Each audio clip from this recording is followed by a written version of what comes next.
ஆண்டவரே நாங்கள் குடும்பத்துக்காக நாங்கள் ஜெபிக்கிறோம் ஐயா. குடும்பத்தில் இருக்கிற ஒவ்வொருவருக்காக ஜெபிக்கிறோம் ஐயா. அந்த நாட்களில் ஆபிரகாம் ஜெபம் பண்ணி ஆண்டவரே லோத்துவனுடைய மனைவி லோத்துவனுடைய பிள்ளைகளுடைய முடிவை பார்க்கும்போது ஆரம்பத்தில் ஒரு கிருபையும் இரக்கமும் கொஞ்சம் கிடைச்சது ஆண்டவரே. ஆனாலும் ஆண்டவரே அடுத்த குடும்பம் அந்த லோத்துவனுடைய குடும்பம் ஜெபிக்காமலே போயிட்டப்பா. ஆண்டவரே நாங்கள் ஜெபிக்கிறோம் ஐயா. தலைமுறையாக எங்கள் குடும்பங்கள் நல்ல ஜெபம் பண்ணணும் ஆண்டவரே.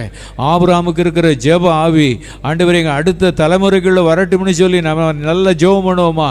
ஆமென். சோத்திரம். நல்ல ஒரு ஜெப ஆவி வரட்டும் ஆண்டவரே. எங்கள் குடும்பங்களுக்குள்ள நல்ல ஜெப ஆவி வரட்டும் ஐயா. அன்னைக்கு லோத்து ஒரு ஜெபம் பண்ணுகிற ஆளாக இருந்து லோத்துவினுடைய மனைவி ஜெபம் பண்ணுற ஆள் இருந்தா அந்த குடும்பம் ஆபிரகாமினுடைய ஆசீர்வாதத்தை பெற்றிருக்குமே. ஆண்டவரே நாங்கள் ஜெபிக்கிறோம் ஐயா. இயேசுவே நாங்கள் ஜெபிக்கிறோம் ஐயா. ஆண்டவரே நாங்கள் ஜெபிக்கிறோம். அவன் இப்பொழுது ஜெபம் பண்ணுகிறார்னு சொல்வது போல எங்கள் குடும்பமும் ஜெபிக்கிறார்கள் என்று சொல்லக்கூடிய லிஸ்ட்ல வரணும் ஆண்டவரே. ஹல்லேலூயா.